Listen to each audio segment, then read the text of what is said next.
pertama kalinya ya kan. Ini pertama kalinya sih, peran maksudnya pakai baju babysitter kayak gini, tapi ada enaknya loh.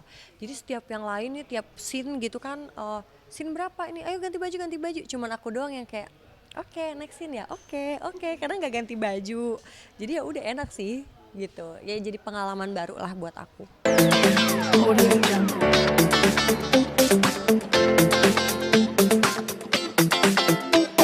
Sebenarnya kan Nina ini kan ada hubungan sama Rangga nih sebelum jauh beberapa 6 tahun lah, 6 tahun sebelum sekarang gitu. Dia juga punya anak sama Kayla, tapi dia sempat dipenjara karena ulahnya. Sebenarnya yang salah itu Rangga, tapi akhirnya sama ibunya aku lah yang dimasukin ke penjara dengan iming-imingnya nanti kalau keluar di penjara aku dinikahin ya sama Rangga. Dia mengokeikan itu semua gitu, tapi ternyata setelah dia keluar dia lupa sama semua janji itu. Makanya Nina nih dendam, makanya Nina bilang saya begini tuh karena ibu ya gitu. Maksudnya Nina ini kan sebenarnya baik gitu, tapi ya karena keadaan ya akhirnya dendam lah. Siapa yang nggak dendam, udah 6 tahun mendekam di penjara dengan pikiran keluar di penjara akan dinikahin sama Rangga atau punya anak juga, tapi ternyata kayak enggak kok, saya nggak punya janji itu. Kan pasti kesel banget gitu. Makanya akhirnya dia gimana caranya supaya bisa masuk ke rumahnya Baskara, jadilah babysitter gitu. Ini pertama kalinya ya kan. Ini pertama kalinya sih, peran maksudnya pakai baju babysitter kayak gini, tapi ada enaknya loh. Jadi setiap yang lain nih, tiap scene gitu kan, scene berapa ini? Ayo ganti baju ganti baju. Cuman aku doang yang kayak, "Oke, next scene ya? Oke oke." Karena nggak ganti baju. Jadi ya udah enak sih gitu. Ya jadi pengalaman baru lah buat aku.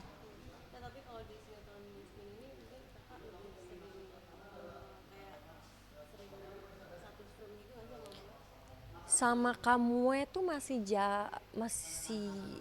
ya lumayan lah kalau untuk sekarang. Paling sama kamu, sama tante Mohe, sama Om Frans. Paling sering sama Om Frans karena kan dia yang baik lah sama Nina gitu. Terus sama anaknya sama Kayla gitu.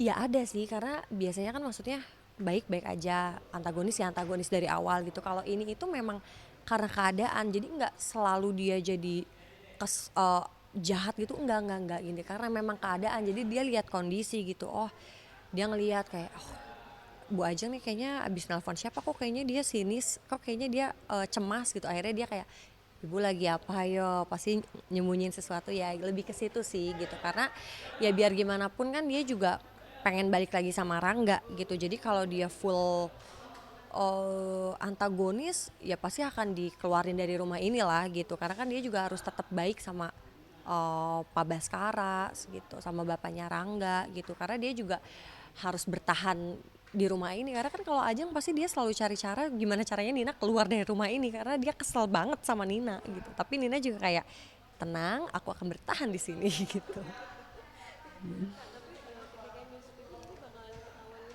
Udah. Jadi pertama kali aku masuk, Pak Baskara, jadi aku pertama kali ketemu Pak Baskara itu aku nyelamatin dia. Nah, jadi dia ada ngerasa hutang budi. Begitu aku bongkar, Nina kasih tahu, aku mau di sini Pak, aku punya anak. Siapa anaknya? Kayla. Kaget juga. Tapi di sisi lain, ya karena Nina ini Pak Baskara selamat gitu, yang bawa ke rumah sakit semuanya kan Nina. Terus Nina juga waktu itu disuruh isi cek segala macam, Nina nggak mau. Jadi Baskara nih mikir, aduh, ini orang baik ya gitu. Apalagi waktu itu kan aku belum tahu kalau ternyata itu tuh Pak Baskara, bapaknya Rangga gitu. Jadi memang pure dia nolongin, memang baik gitu. Bukan karena oh dia Pak Baskara, bapaknya Rangga gitu. Memang Nina ini pure nggak tahu gitu. Jadi memang baik aja sebenarnya gitu.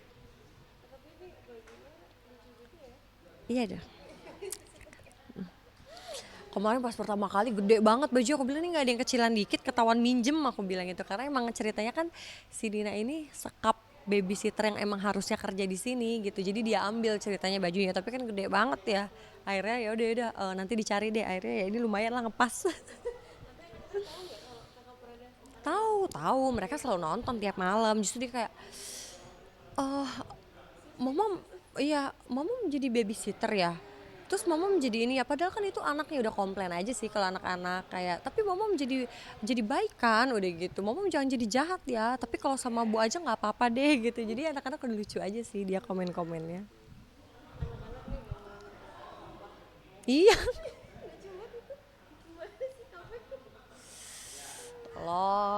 Tolong selalu bilangnya minta papi baru. Aku bilang nanti ya tunggu menang undian, siapa tahu selamat Anda mendapatkan papi baru. Gak disangka ini gitu kayak ya Allah gitu. Aku bilang nanti cari di minimarket gitu aku bilang. Sering cukup sering lah bilang seperti itu sampai agak kalau dulu takutnya duh nanti kalau tiba-tiba aku dekat sama siapa nih bilang ke anak-anak gimana, ternyata memang anak-anaknya duluan yang gitu, karena kan ada kan yang anaknya nggak mau nih gitu ibunya dekat sama siapa, kalau ini malah anak-anak yang kayak cari papi baru dong, ntar ya aku bilang gitu, cari dulu dong gitu. Kenapa? Ya karena kan beliau juga sekarang kan di Bali, di luar kota gitu, jadi memang nggak ketemu juga, jarang ketemu juga gitu. Ya tapi nggak tahu sih aku juga apa yang ada di pikiran anak-anak aku meminta papi baru, itu yang aku masih coba menelaah ke dalam pikirannya mereka, kayak apa sih dia lihat dari mana sih gitu, bingung sih.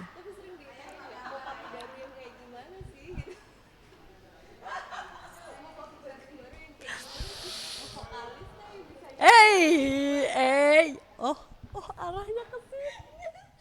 Tak perlu ku habiskan air mata. Panas ya. Kipasnya mati deh kayaknya ya. Gerah. Tadi aku habis pakai blush on sih agak merah ya pipinya gitu. Iya, anak-anak sih nggak minta yang spesifik, dia cuma minta yang baik, yang bisa bikin mom happy katanya gitu. Tapi Kak Feby sendiri mungkin ada kriteria nggak sih untuk mencari sosok pasangan? Ya pastinya apalagi pernah gagal ya gitu, pastinya yang selalu bersyukur punya aku dan anak-anak yang bisa bertanggung jawab secara lahir dan batin, karena kadang orang itu secara batin masih agak susah gitu kan, secara batin itu kan maksudnya bisa menjaga perasaan satu sama lain, itu kan yang agak susah ya apalagi di zaman sekarang gitu. Itu sih, itu dulu lah gitu. Tapi Kak Feby maaf ya pernah gagal. Ya, artinya berarti harus benar-benar Memilih banget. banget dong masih buat anak-anak juga gitu kan. Iya makanya, karena kan udah gagal nggak mau gagal lagi gitu loh, maksudnya untuk pacaran aja kalau udah putus pasti kan cari pacar baru yang bener gitu, aduh masa putus lagi ini lagi gitu, apalagi udah pernah gagal dalam rumah tangga gitu, itu bukan itu bukan sesuatu yang apa ya, yang main-main gitu, jadi apalagi aku ada anak-anak gitu, jadi ya bener-bener milihnya harus bener-bener ketat lah gitu, jangan sampai kan gagal lagi. Aku juga nggak mau anak-anak nanti ngelihat aku seperti apa gitu, nggak mau lah sampai gagal lagi pokoknya, ya Allah jangan jauhkan ya Allah. Tapi Kak dengar-dengar nih lagi suka banget dengerin lagu yang band lagi viral gitu. Apa? Tapi memang, Dewa apa sih? Bukan. Apa? Sialah gitu ya. Aku gak bisa nyanyi ya. Emang bener Kak Feby, maksudnya ngefans atau gimana sih? Iya. Ngefans apa suka Enggak, lagunya jadi apa gimana? memang kan lagunya lagi hits di mana-mana gitu. Terus waktu itu juga aku sempet nonton, jadi pernah bareng lah di salah satu event gitu, dan ternyata dia juga orangnya humble, maksudnya lagunya kan lagi naik tapi dia tuh nggak star syndrome gitu, jadi kan kita juga seneng lah liatnya gitu, karena kan kadang kita males ya nonton ini yuk, nggak mau, dia kan orangnya gini gitu, tapi ini pas ketemu langsung ngobrol juga gitu, memang sama-sama orang Bandung, jadi ya acaranya mah di Jakarta, kita mah ngomongnya Sunda weh gitu, terus ngomong kayak di mana Bandungnya gitu, seru aja sih gitu.